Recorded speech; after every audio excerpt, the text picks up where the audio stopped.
Good evening, everyone. Thank you for coming tonight.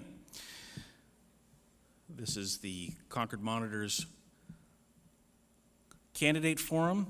We'd like to thank the Concord School District for the use of this facility, Concord Television for their cooperation and filming of this event, which will be on their website and streamed on their YouTube channel. And also all of the candidates who took time out of their schedules to be here tonight to speak to the voters of Concord. Thank you for your time.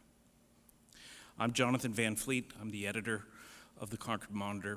This is Jamie Costa, who covers the city of Concord. First, a little bit about the ground rules for the evening. The candidates, you'll each have a minute introductory statement to introduce yourselves, and we will then ask a series of questions of each of you. You'll have 90 seconds to answer. There'll be a signal for time, and there'll be closing remarks at the end. Here we have our three candidates for mayor: Byron Champlin, George Jack, and Kate West. Thank you all for being here. Okay. Byron, please tell us why you're running for the mayor of Concord. Sure. Thanks a lot, Jonathan. I also want to thank the Concord Monitor and Concord TV for hosting this forum. My name is Byron Champlin. I've been a resident of Concord for 40 years. My wife Susie and I raised our two daughters here, and now we have two grandsons in the school system. While I've been here, I've done everything from coaching rec league basketball to chairing the boards of the Chamber of Commerce and the Capital Center for the Arts. I worked here and retired after 27 years with Lincoln Financial Group and its predecessor companies, serving as marketing communications and in corporate philanthropy. I also worked at Colby Sawyer College as a director of public relations, and for 7 years for the House of Representatives here at the State House as the public information officer. I've served 10 years on City Council. The first 5.5 years, I served as Ward 4 City Councilor, and the past 4.5 years, I've served as an at-large councilor representing the entire city. I've served on a variety of city council committees and chaired a number, including the ad hoc gas holder committee, the ad hoc fee committee, and the ad hoc tree committee. I've chaired the parking committee, and I currently serve on the fiscal policy advisory committee as vice chair of the energy and environment advisory committee and as an alternate to the planning board. I would love to have the opportunity to serve as mayor, and I look forward to this discussion of the opportunities and challenges that face our city.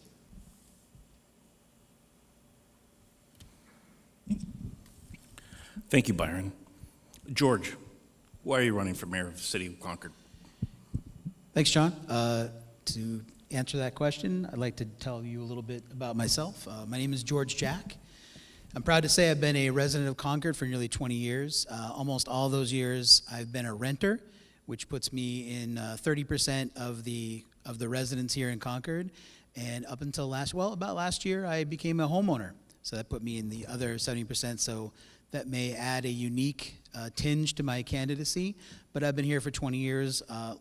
Loved it. We made a home here, myself, my wife Jennifer, my daughters Isabella and Madeline. Yes, Madeline. I didn't tell you that before. We both have a daughter named Madeline. Mine's Madeline. There you go. We've both worked here almost all that time. Both of our children were born here, and both of them have gone through the school system. One has gone through it, and one is going through it. A little bit about me. I've managed successful remote support teams my whole career, including one for Dun & Bradstreet. I've been a best-selling audiobook reader and also been a competitive eating champion.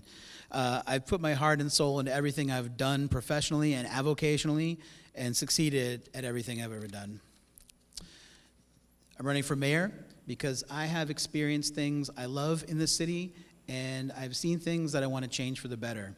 I want to make Concord the boutique city that it should be, and as mayor, I want to be a positive force for community, tradition, imagination, and change for the better. Thank you very much. Thank you. Kate? Thank you for having me.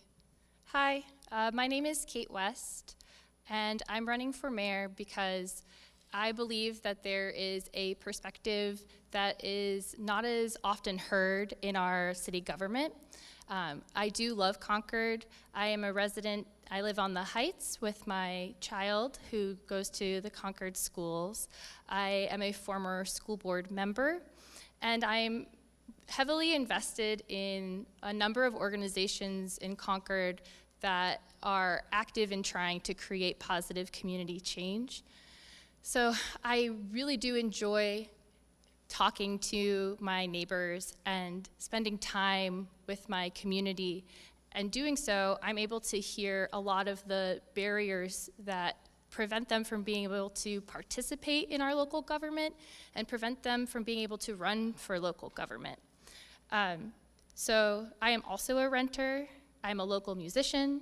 I use the bus system as my main form of transportation right now. And those are truths about me that I believe will help inform my role as mayor. So thank you. Thank you. Thank you all.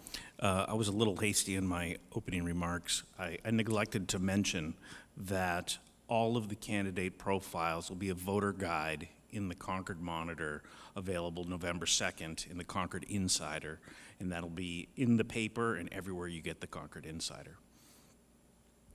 Thank you. All right, we're gonna get started with some questions that we have for you guys. So we do have some individual questions, then we have some group questions. There's no specific order to answer them, so you guys can kind of figure that out amongst yourselves. The first topic is going to be on homelessness. It's been a big topic in the city, a big issue in the city, so we are curious to know and hear from you guys what additional funds should the city be allocating to help solve this problem. Yes. Do you want me to repeat that? Okay. Did you miss all of that or just part of it? Just part of it. Okay. So we're going to have some individual questions, and then we're going to have some group questions. Feel free to answer them in whichever order you'd like. The first one is going to be on homelessness. So this has been a big topic of conversation in the city for quite some time. So we are curious to hear from our candidates what additional funds should be allocated from the city to help solve this problem. Then anybody can answer it? I guess. Yeah, we can. Okay. We can start with Kate. Thank you. So earlier this year, I experienced being unhoused myself. I was renting in District A, and the landlord that owned the property that I lived in with my child chose to sell, and therefore additionally chose not to renew my lease. It was because of connections and a support system within the community, individual community members, that I was able to stabilize my situation and return to being a housed community member here in Concord.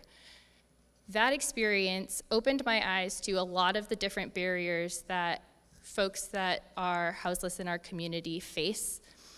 So with the addition of things that you'll likely hear repeatedly mentioned, the wraparound services, changing policies around zoning, and collaborating with community organizations and the city and developers to try and create more housing, I think that a very important part of all of that work is community engagement and education. A big piece of the puzzle, a big barrier in our collective success, is the stigmatized perspective of folks that experience homelessness.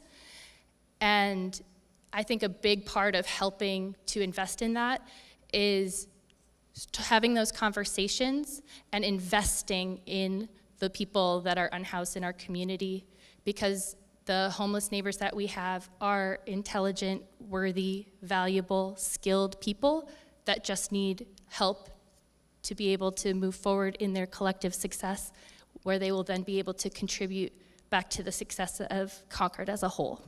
Thank you. I think Kate's story is testimony to the fact that everybody's homeless situation or houseless situation is unique and individualized. So when we think about communities of people that have maybe certain medical issues, for example, we talk about health equity and getting into their particular community and finding ways to treat them, help them. You could say the same, I'm not sure what the term would be, but you could apply the logic behind health equity to homelessness, because unlike Kate, some other people might be homeless and have medical issues that are preventing them from being housed or being currently residing anywhere. They could come down to, who knows, not to add any kind of stigma, but maybe it's psychological issues, things like that. So going into the community, going into camps, finding where homeless people are currently in their own situations and helping them individually. So there are initiatives we can take to house them, to extract them from being homeless, and helping them out that way. But one of the other things we need to think about is, why are these individuals homeless, and how can we help them individually, each one of them, to help out our community as a whole and help them be part of the community. I think there's been a lot of wisdom shared by both Kate and by George. Kate's experience, I think, shows, as George has pointed out, that many people in our community are only 1 or 2 steps away from being homeless, particularly in light of redevelopment of housing units. A number, people, I remember last year, 5 people in Pennacook, or 5 households in Pennacook, were evicted by new owners of a property who wanted to renovate it, and there was a scramble to find them housing so that they would not go into the permanently or into the homeless population and become long-term homeless. According to the latest figures, there are 448 homeless people without stable housing in Merrimack County. And it's safe to assume that a good number of those people are in Concord. 294 of those people are long-term homeless, people who have been homeless for a year or more. The Concord Coalition to End Homelessness has reported that homelessness in Concord has remained fairly stable over the last 2 years. And that's even despite the fact that the coalition has housed, over the last 2 years, 70 people. And that the fact that they have housed 26 people this year up to, I think, the beginning of October or the middle of October. So part of the problem is that while we're housing people, we have more people becoming homeless at the other end. And so we really need to address that as well, how to intervene and divert people from homelessness into a housing situation. There are a lot of agencies that work on that process, and I think part of the question was, should we be spending more money on it? The reality is we're spending a lot of money right now, and the key is for agencies to coordinate their efforts, and we really have made more inroads in the last 2 years or less in coordinating and collaboration between agencies to address homelessness than we've ever made before. So I think that we're poised to really make some inroads and significantly reduce, or at least at a steady rate, reduce the number of long-term homeless people and homeless people in Concord. Thank you. Yeah, the question really was about funding, and to phrase it a different way, is it time for the city to take a more active role in solving this issue, perhaps using city-owned property, city-owned buildings to house the homeless, to create options that don't currently exist, because the city has been talking about the same issue for the greater part of the last decade and hasn't improved. So to create improvement going forward, what are the bold steps and new initiatives that you would introduce as your term as mayor? Byron. I don't know that the city should be in the housing market. I mean, I think that the Mayor Boulay has played a role in emergency housing, trying to make arrangements with churches and with other facilities, and also working with the Concord Coalition to End Homelessness to create a permanent winter shelter, emergency winter shelter. But I don't know that it's a proper role for the city to start to build housing or convert housing. I think it is a proper role for the city to collaborate with other partners who are in that business, whether it's the Concord Housing Authority, or whether it's the Concord Coalition to End Homelessness or other agencies, to facilitate adding additional housing if necessary. And it's also the appropriate role for the city to partner with, for example, organizations like Dakota Partners. We're right now trying to help them bridge almost a $2 million gap in a project on Old Loudon Road for 98 new units, 88 of which are workforce housing. I think that's the appropriate role for the city to play. Thank you. George. I think whatever the city is spending on homelessness and trying to eradicate or alleviate homelessness may or may not be enough, and may not be enough because we still have the problem. So if we have resources like housing or city-owned facilities or anything like that we can convert to shelters or be more active in that, I'd say we should really look into that, because again, it's whatever we're spending now is not fixing or curbing the problems. Byron said that we can fix it on one end, but on the other end there are more people becoming homeless. So with compassion, with generosity, we need to look into, if we're spending a certain amount and it's keeping the problem or keeping the issue at a certain level, but it's not doing more to solve it, then we should look into what other resources the city has that it can help extend to fix the issue and or alleviate it. Mm-hmm. Thank you. Kate. I do think that George brought up a very, very important point, which is that homelessness is individualized, and so where investments are best made is typically often specific to the need of the person experiencing homelessness.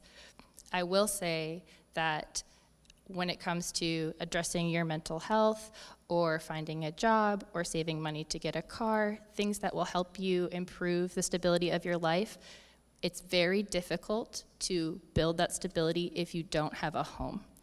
And so whether it be the city investing in building ourselves, or whether it be the collaboration with partners and developers in the community, I do believe that we have to invest in some way in creating more housing, more affordable housing, and not just in one area of the city, but all throughout. Thank you. Thank you all for your answers. Byron, you brought up our current mayor. Concord has had the same mayor for the last 16 years. It's quite a stretch. So this next question is, how would your style be different than Mayor Jim Boulay, and how would you improve upon what he has accomplished in the last 16 years? George. Well, when I talk to people and say that I'm running for mayor, one of the first few things I hear is, please get rid of the purple trash bags.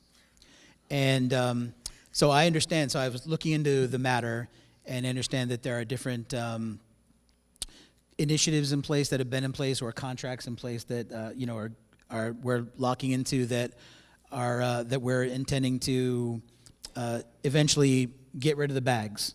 But I've heard that different times throughout history, and the bags are still here. And the fact that people are saying get rid of the bags, but they don't seem to understand that there's a new, like, say, waste management contract in place that is intended to get rid of the bags, to me speaks to maybe a lack of transparency on the part of the mayor. My style would be, I am working for you. You are my customers. You are our customers as a city council, and we want to know what you want. I would love to set up a kind of a fireside chat, maybe tableside talk with the mayor, tableside TikTok talk with the mayor, once a week, once a month, whatever. Have people ask me questions in a transparent, open way, and invite them into our home, not just me and my home, but the home. We want people to think of Concord as their home and not just a place they live or a big small town or something like that. But I would say some more transparency is in order. Thank you. Byron. Well, I think Mayor Boulay has left a great legacy. his commitment to reimagining downtown has transformed Concord. I hear that all the time, as I mentioned in my opening remarks, from people who are inspired by our downtown, who are attracted here by our downtown, who came here during COVID and decided, as a way to escape another municipality, and decided to stay. And I think that Mayor Boulay has set a pattern and set a tradition for City Council as a collegial, collaborative, and constructive body. I would hope to build on that. I would hope to continue to have an open ear. As I've been canvassing, people have mentioned that I always will listen to people, even if I don't agree with them. I think that's what we owe our constituents. I've always believed that we in city government are actually in the customer service business, and our customers are the electorate. George's idea about being transparent, I think we have a fairly transparent city government. But I too, I've actually thought about having coffee with the mayor or something like that as another way. I have tried to communicate with my constituents through emails and communications ever since I started as a city councilor, and I would continue to do that. As to how I would differ from the mayor, I think that every mayor, every elected official has to grow into their position. And I'm not running in opposition to Jim Boulay. I'm running because of my qualities and because of my experience and because of what I think I can bring to the city. In winter, will you have cocoa at the council? I don't eat chocolate, but I'll buy them. I'm happy to spring cocoa for them. Wonderful. Thank you. Kate? So I would say that I am grateful for the work that the mayor has done in the city. There's a reason, I'm sure, that he was elected to serve for 16 years. As mayor, I think the way that I would differ is being very intentional about inclusivity in regards to participation in our city government. One specific way being access to the city council meetings. I find that as a person that takes the bus, there's not a stop on Green Street where the city council meets. The bus typically does not run when city council meetings are. There's not typically a translator, so if English is your second language, like many of the constituents in Concord, you would have a difficult time participating and engaging in the meetings. I think these are small changes that can be made to, again, be very intentional about pulling everyone that lives here into the process of discussing the policies and decisions that are made when it comes to the impact that it has on everyone in the city. Thank you. Thank you for your answers. The next question is from one of our readers. Several candidates have said they would try to reduce taxes by expanding the tax base, but none of you, to my knowledge, has mentioned reducing taxes by curtailing spending. Are there any items in future budgets that could be cut to reduce spending? Byron. Well, 63% of city taxes go for safety services. That's a big chunk. And when you look at the general fund budget, 73% of the general fund budget goes to employee compensation and benefits. So the only way to make significant cuts is to significantly cut services. And when I talk to people, on the street, they generally say they want, more services or the same services and not fewer services. I think we always have to be frugal when we look at how we spend taxpayer money. We always have to be careful about when we look at any new program, anything, any new expenditure. But the reality is that city government is experiencing the same stresses that everyone else is in their household. Energy costs more, medical benefits cost more. The cost of a new tanker truck for the fire department is almost $1 million, and that's the equivalent of a 2% increase in the tax rate. So I think it would be convenient if we could say, yeah, we need to slash this or cut that. But I think if we can successfully expand the tax base and bring in more tax revenue, we can reduce the impact on individual property taxpayers. I mean, for example, 11 years ago, the Steeplegate Mall was assessed at almost $70,000, and it was the top property tax revenue generating property in the city. Today, the top revenue generating property in the city is Unitil. And we really need to reverse that. You know, the opportunity to by Onyx Corporation to redevelop the Steeplegate Mall property puts us in a position to bring back that type of commercially based revenue. And I think that's the direction to go in. Thank you. George. So Byron's exactly right. We can't really cut services anywhere. I don't think that's what people want. They tell Byron that. I hear that. They don't want less of anything that makes their lives easier. So in a household that is stretched thin in terms of having their household income go towards energy costs, food, and everything like that, one of the main remedies for that is more money coming into the household. So, and Byron's exactly right again. You know, the Steeplegate Mall and the commercial development that's going to be surrounding that is going to be fantastic for the city. And I think we need to take it, I was going to say a step further, but maybe a step laterally. You know, go around the city and see what lots are not being used, and really try to develop those and get more commercial revenue, more, you know, chains, more outside businesses, whatever will bring in those tax revenue dollars. I don't think it's a matter of cutting spending per se, because we really can't.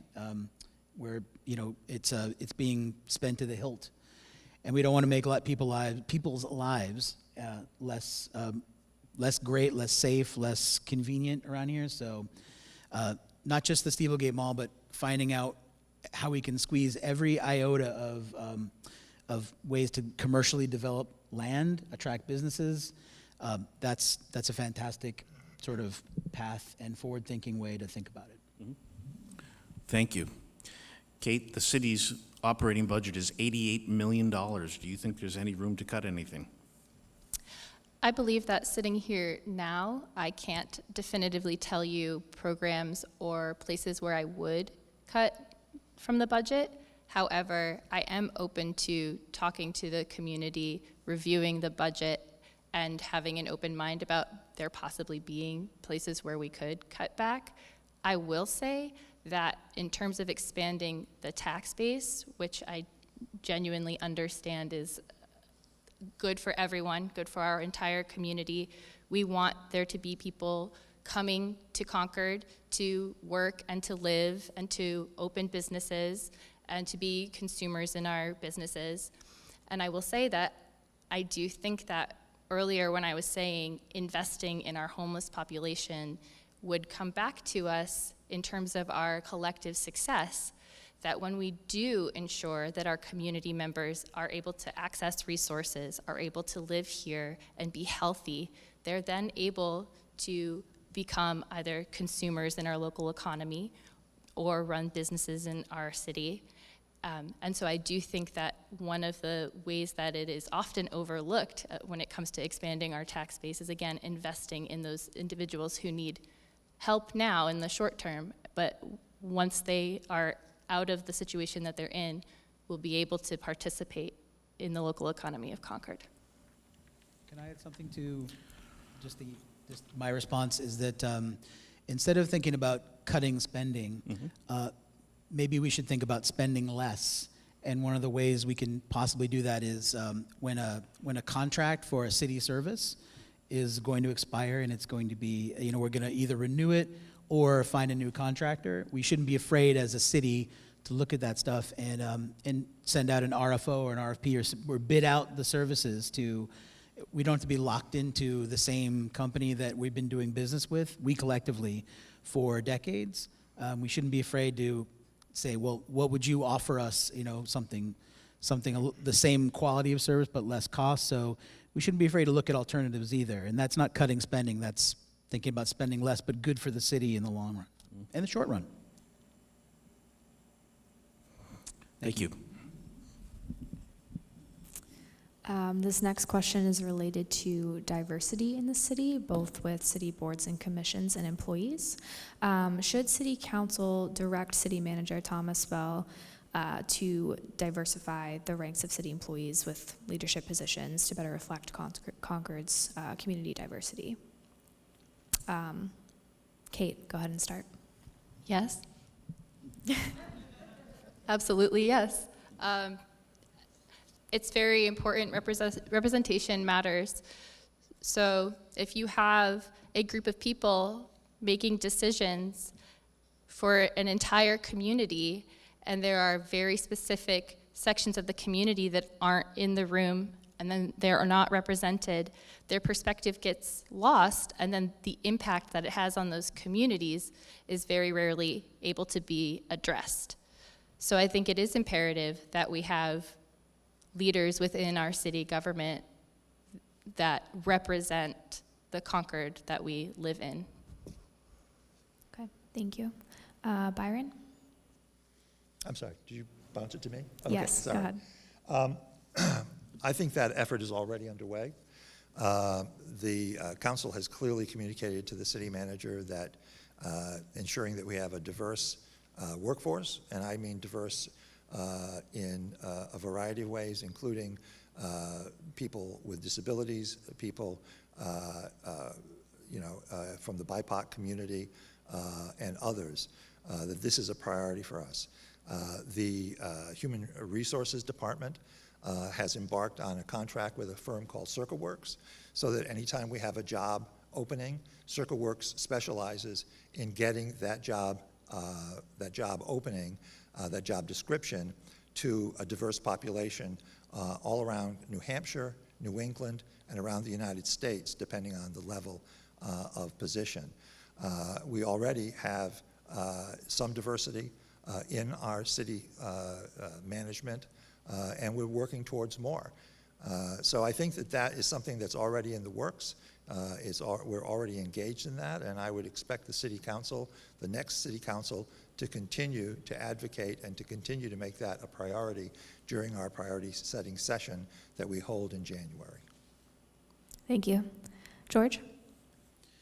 So if we think of the city of Concord as a product, and we think of the city of Concord as a company, and we are the people that are the administrators or administrators of the product or curators of the product, if the product is working, but it's not something that everyone is satisfied with, and the population of Concord doesn't think that the city of Concord is diverse enough, and the elected officials aren't seen as being diverse enough, then we need to figure out how to reach out to people to figure out how we can make the city more diverse.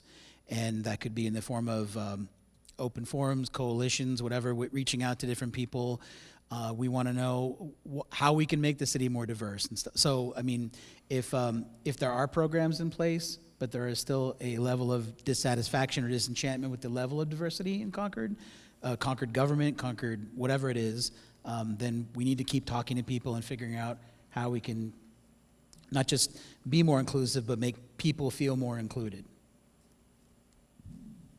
May I elaborate just a bit? Yes, go ahead.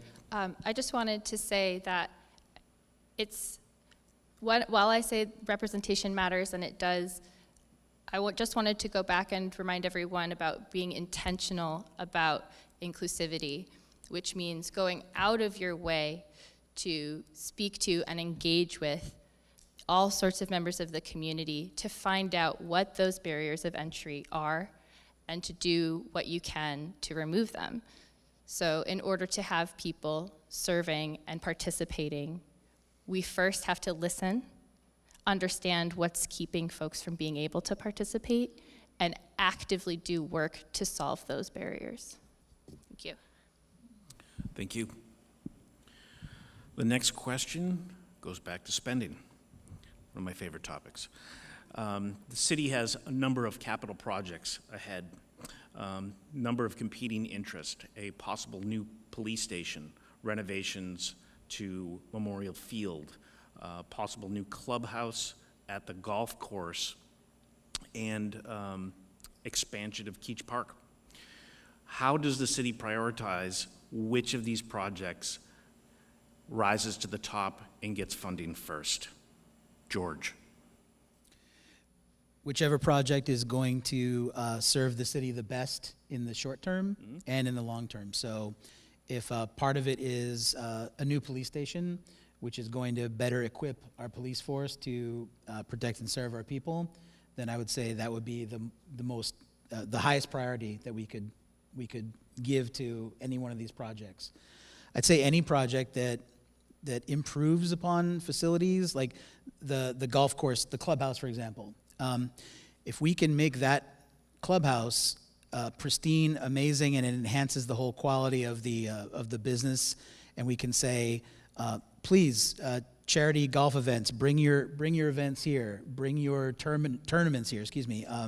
That's also super important too, and something that should be continually prioritized. But any project that serves our people is the one that's the most. And if the police station is, because you mentioned a few things, so if the police station is A, B, or C, I'd say A. I mean, that would be what I would do, and that's my outlook. Okay, great. Yes, we heard your priority. Excellent. Kate? Again, I think this goes back to ensuring that there's diversity of thought in the room. While I individually cannot decide what project is most important for all of Concord, what I do know is that in order to determine what's most urgent and what the priority is, all of the folks need to be in the room, represented in the room. So if we have only people that live on the Heights and use Keach Park, for example, in the room, then we're not including, say, the police officers and folks that use the golf course, then ultimately we know that the result is going to be that we want to expand Keach Park as our #1 priority. I think as mayor, it's important to ensure that folks from all of those different parts of our community are in the room and a part of the decision making, and then to facilitate collaboration to come to an understanding collectively about what is most urgent and why. Thank you.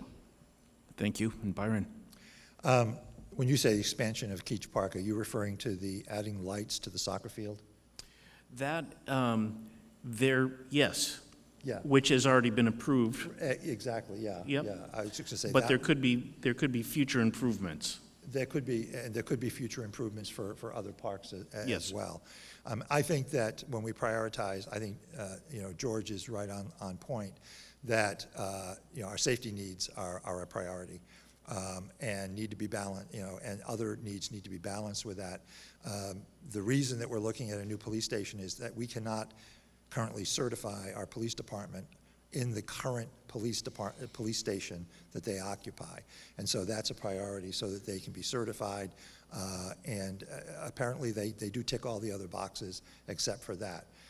And that has value in terms of recruitment, and other aspects. I think we need to find balance in our capital projects. For example, the proposed clubhouse at the golf course is an intention to not only replace the 1960s era clubhouse that is there currently, which has a lot of physical problems, but also to expand its use to become a community center, much like the citywide community center that's on the Heights, but a community center for the northwestern part of our city, wards 1, 2, and 3. It also will provide a facility for the Concord High School cross-country team. It'll provide storage for their equipment. They practice on the cross-country trails at the park, rather at the golf course, and it helps to enhance the facility of the golf course and expand it into a four-season site. I think as we make these decisions, we really have to, again, strike a balance so that we are not ignoring our recreational objectives, we're not ignoring our safety services objectives, and we're not ignoring, and you didn't mention this, Jonathan, our infrastructure needs, because our wastewater and our drinking water services are also an important capital expenditure. Thank you. Let's continue the topic on the police department. So the city has diversified its police force this past year with the addition of a social worker. Should Concord continue to rethink public safety by differentiating positions or continue past trends of expanding the department with more officers? Byron? Well, that's kind of, well, let me put it this way. We're having trouble staffing the positions that we have. In September, the chief reported a 30% deficit in sworn officers. So right now, we need to be able to recruit and retain officers to fill the existing positions as opposed to adding new positions. But I think that the chief's suggestion, his recommendation to create a police social worker position, which the city council expanded to 2 positions. One's a master level position, who is going to run the program, and the second position, which was funded for 6 months in this fiscal year, is a bachelor's level social worker who's going to be able to work in the field with the police department. I think that's an important step forward because it is recognizing that there are some things that our police are not particularly trained nor should they be handling. I have great expectations of the police social worker positions. My understanding is the chief, because of the master's level position, will be able to recruit also interns to work with the bachelor level field position. So that we'll have a rapid response team that will be able to respond to issues such as domestic violence, homelessness, mental health issues. And I think this is a very innovative and forward-thinking way to approach policing. Thank you. Kate? Could you repeat the question? It's that we've already hired a social worker for the police department? Yes, we hired 2 technically this past budget season. So the question was, should Concord continue to rethink public safety by differentiating positions or continue past trends of expanding the department with more officers, meaning adding more to the roster? Absolutely. I think that we should continue to expand in the direction of social workers and other forms of contact with the community. I regularly see a therapist. Mental health is important.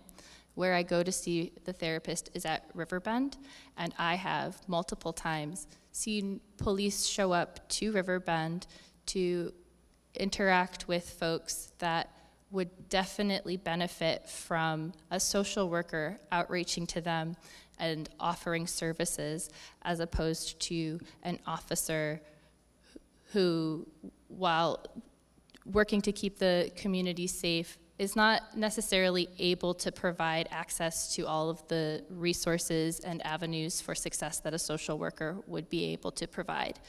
And so I do think that there are scenarios and there are issues within our community that we utilize the police to police and to address that could be better addressed by alternate professionals. Thank you. George? So in the scenario that Byron was painting with the city council looking at the need for these kinds of professionals that work with and for the police force, I think it's always, so why did we create those positions, or why were those positions requested? Because there was a need in the city for those kinds of positions. And I think that, and like Byron said, that we're now understaffed in terms of officers. I think it's always a movable feast. I mean, we need to keep looking at needs and addressing needs. So if the 2 social worker officers are in the field and they're doing great things, but they're not reaching as much of the city as we need them to, then I'm sure the city council would be open-minded and saying, let's allocate, more recs for more social workers. So maybe that comes in the form of a couple of less officers, or, I think it constantly needs to be reevaluated based on the needs that people have in the city, maybe crime rates, I'm not sure, or how are the social workers more effective than officers? I think it just needs to be constantly reevaluated, and there's really no other way. There's no right or wrong answer, because there was a need for those social workers. So if we look at it in 6 months and say those two people are doing fantastic work, let's appropriate more funding for more social workers. I think that's where the priority lies. We need to keep studying it and plugging it in and being effective where needed. Thank you. We're going to go back to another reader question. This one's on business growth, tax-based growth, zoning. Keep it in mind that new residential development can cause stress on our roads and add to the need for more safety, recreational, and school services, and keeping in mind that other communities have more stringent or specific zoning codes, what would you do to make Concord more attractive for developers while ensuring we preserve the history and character of our city? Byron. Yeah, that's a fine balance because we have a great bones in this city, as I like to say. We have great historic architecture, and we really need to cherish it and preserve it. And on the other hand, we do have the need to expand business, to expand the tax base. I think that one of the things that I worked on over the past 4 years was to chair the city fee committee. And part of our examination was the fees at the citywide community center, but another part of it that was perhaps less heralded was to take a look at the development fees that the city charges. And in the course of a couple of months of looking at these fees and comparing them with other municipalities, we found that we were really kind of in the middle in terms of development fees. There were as many cities that charged more than us as there were cities that charged less with us. And so it was apparent that not many changes were needed. But I think that points to the fact that we really need to look closely at any obstacles that we have to business growth in the city, whether it's in terms of our ordinances or whether it's in terms of our internal policies, the way that we handle developers, the way that we handle development projects. If I'm elected mayor, a couple of the things that I do want to do is I would like to reinstitute the Economic Development Advisory Council, which I served on prior to being elected to city council. I thought that a group of business leaders in the city who can advise and generate ideas for development would be very helpful with our reconstituted and reorganized community development department. I also would like to reinstitute the mayoral business visitation program, where the mayor and somebody from community development visits with our businesses here in the city, as a way of establishing relations, identifying problems or challenges, and addressing them, and also as a way of trying to recruit other businesses into the city.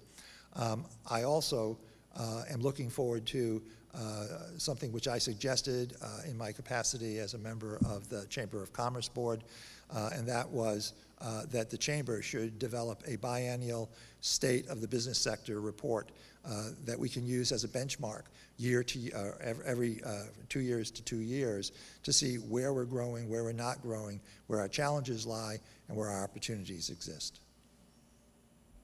Thank you. George, what would you do to make Concord more attractive to developers while preserving the city's historic character? Sure. So if a study was done and continues to be done saying our zoning fees, where are they in terms of in the hierarchy of municipalities? Are they less? Are they more? Or are they in the middle? If they're in the middle and we're not doing enough to attract businesses, then we need to maybe make them less. Not to pull out all the stops and do anything to attract businesses, but we need to have a sane, sensible way of saying, will $10,000, $20,000 less of a zoning fee for this business is that the catalyst for attracting a business to build on this? Will that much more that much less of a zoning fee pay off over the next 20 years in terms of, okay, well, we decided to build in Concord, then will that have paid off in terms of all the money that it would have generated, revenue that it would have generated had the business chosen us instead of Tilton or Claremont or something, you know. So, yeah, absolutely. Byron's idea of economic development and is spot on. We need to make a constant job fair out of Concord, and not just job fair, but the logical extension of that, which is get together with our landlords and say, you know, what will it take for you to be more amenable to having a business start in your property or on your property? Go to people who want to start a business and say, look, we've got this property here in Pennacook, in downtown Pennacook. It's been vacant, but it's perfect for your business. Like, what kind of business would you want to start? Do a whole, you know, roving PowerPoint constantly of here are these eligible businesses that, or excuse me, like storefronts and things like that, that if you want to open up your hot sauce shop, you know, man, this amount of square feet would be perfect for you. You know, really engage. Like Byron's idea is great, and we need to be even more vocal about it and put it in terms that people can understand, and go after Concord people first. We want Concord residents to start businesses in Concord. Not to be isolationist, but, you know, want to make it as equitable for them as it is for outside businesses too. Thank you. Kate? When I hear your description that the development fees are average within the scope of the state, it does remind me a lot. As a renter, I hear landlords talk about the market rate for rent pretty often. And as a renter and as somebody in our community, I have heard from a lot of renters that market rate is unaffordable. So when thinking about zoning and development and prioritizing affordable housing, I think one of the major priorities, again, in order to stimulate the economy, the people that live here need to be able to afford to live here and need to be able to afford to get to work and be in our community. And so I think that we would need to prioritize and incentivize developers to develop affordable housing. Can I say I agree with that? Yeah. You know, she's going to get me tired of me saying it, but I have a 34-year-old daughter working 2 jobs who's living at home, and that's why, you know, so much of what we talk about, you know, is underlain by or underlied by the lack of housing. It's homelessness is part of the, you know, it's part of the homelessness problem, and it's part of the challenges of economic development. You can't have a business move to the city if they can't have a place for their employees to live that's affordable. And so theoretically, the more housing we have, it should depress the price so that market rate is much more affordable. I think you made a great point. Thanks. Thank you, guys. Byron, this question is specifically for you. So it's no secret you're the most experienced candidate for mayor. What would you say to a voter looking for a change of direction in Concord? What do you mean, a change of direction? I mean, I'm trying to understand. That's a broad term. Do you have a sense of what the voter means, or what the reader means? I guess just kind of in a general sense. Like, I guess it is a pretty broad question. I don't know. Do you have any specifics on that? Sure. We've seen more candidates running for office this election than we have in a long, long time. Yeah. If a voter is looking for a change of direction for the city of Concord, why are you their candidate? Oh, okay. All right. That's a different question. Well, I think Concord is going in a good direction right now. I think that we have more that we can improve on. I'm looking forward to the work, more work towards diversity. I'm looking forward to working with the Belonging Committee, the Steering Committee, the Citizen Steering Committee. I think that every election cycle there is a change. I mean, every election cycle has a new set of eyes, a new set of thoughts, a new set of imaginations that the city councilors bring to the city. You know, I have my own aspirations. You know, I think that Concord should be a cultural capital. I think that Concord should be a destination city.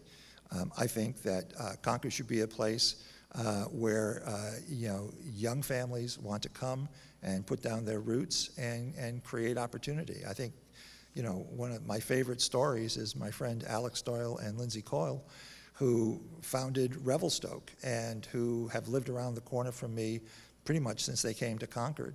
And not only have they created one business here, but they've also invested in properties. They are landlords. They have acquired buildings that they're developing for business purposes. They now own the old Concord Monitor building on Pleasant Street Extension, which the last I knew they were planning on converting into a food market and possibly apartments. And that's the kind of energy and spirit we need.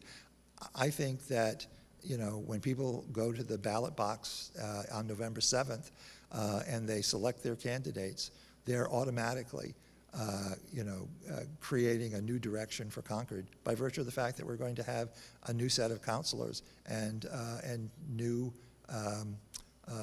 viewpoints. I hope that answered the voters or the readers' question. Thank you. Kate, how have your lived experiences prepared you to be mayor of Concord? Well, as I've mentioned, I've experienced being unhoused. I'm a parent. I'm a renter. I have family members that have served in the military, so I know that it's very difficult to find a VA. There's not one in Concord. I have experience with spending time with my community members. I think that, again, one of the most important things in order to ensure the success and function of our city and to nurture growth within our city is to make sure that everyone is involved in participating and engaged in decision making.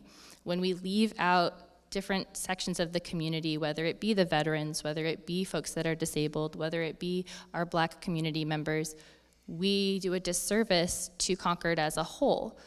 We are essentially missing out on those experiences and those thoughts, which are essential for our collective success.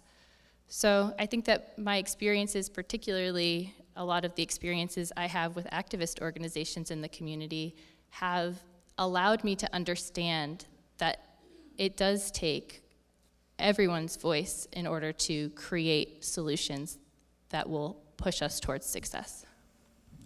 Thank you.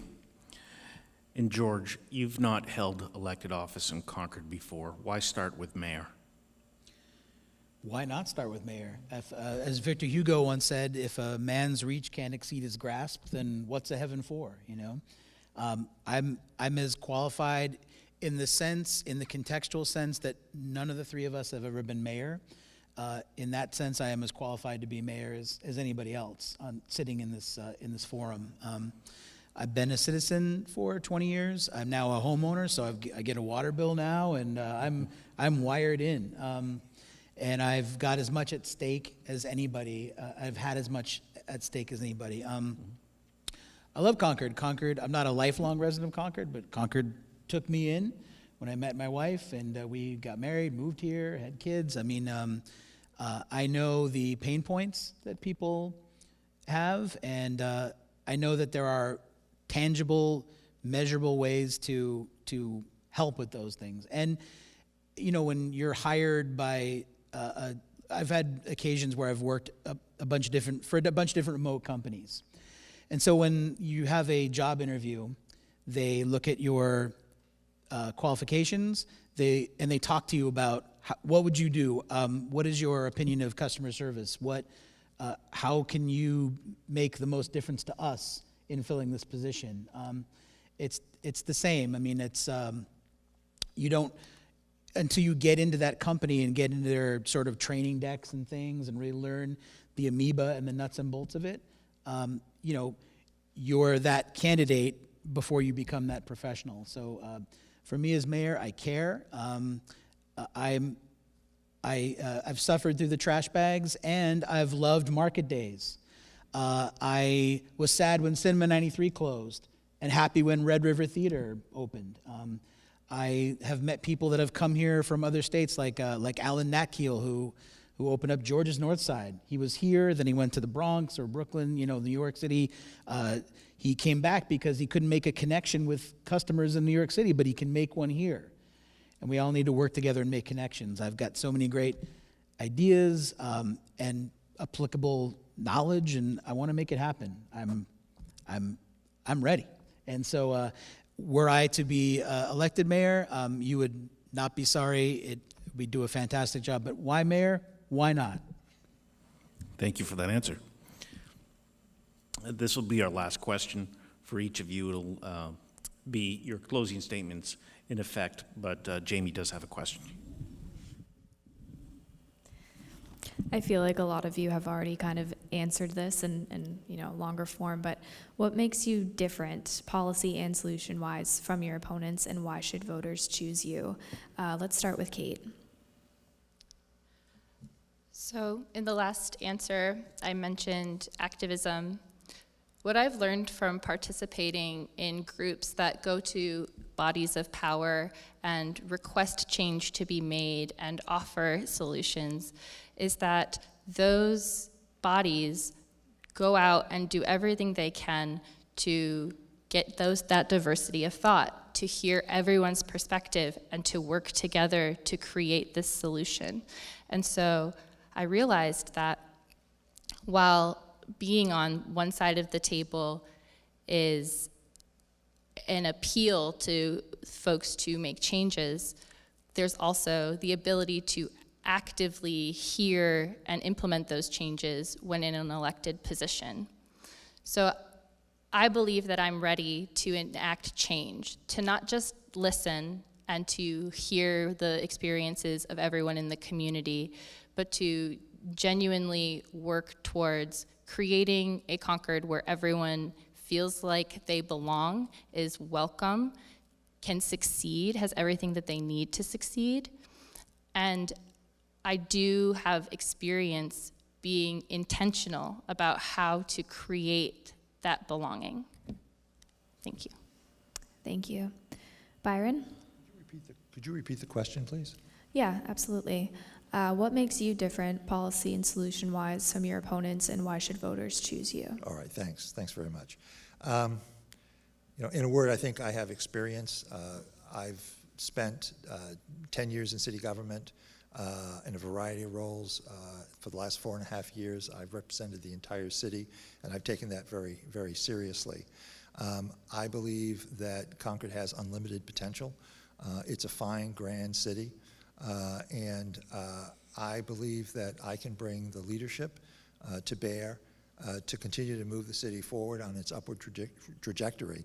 I've said before, I came here when Concord was considered to be a city in a coma, and I've really watched it become a city on the rise. I'd like to be at the helm of City Council to do whatever I can to ensure that we continue to be on the rise. And part of that is that we listen to all voices, that we are open and accessible, and that everyone feels that their voice is heard in our decision-making process. And I would like to be the person who moves us forward in that direction. Thank you. George? So we as Concordians, I don't even know what we would be called. We Concord Pride, we want to make sure that is something that people from Concord feel every day. So there's institutional knowledge and awareness, and there's enthusiasm, and there's imagination. There's a perspective that others, that have been in government for a long time may or may not have, but are able to contribute. So think of Concord as, how would I be, we have to think of it as like when people are going up to their lake house or they're on their way to North Conway to Camp Book, they should want to stop in Concord and be there. And Concord does have great bones. I was a history major. I love the fact that the Pierce Manse is there. We need to keep the great bones, but we need to not have osteoporosis seep in. And we need to take every iota of Concord that is available to be developed housing-wise, business-wise, and we need to think of Concord as we want it to be bigger and more perceived as grander than, say, Manchester or Portsmouth or our other cousins around the state. Concord is on the verge of doing anything it wants to do collectively, and so that's what I would continue to bring to the table. Thank you. Thank you, everyone. Thank you to all the candidates. I appreciate everyone's time tonight. This concludes the mayoral forum. We're going to take a brief break, and then we're going to start with our at-large candidates. Thank you.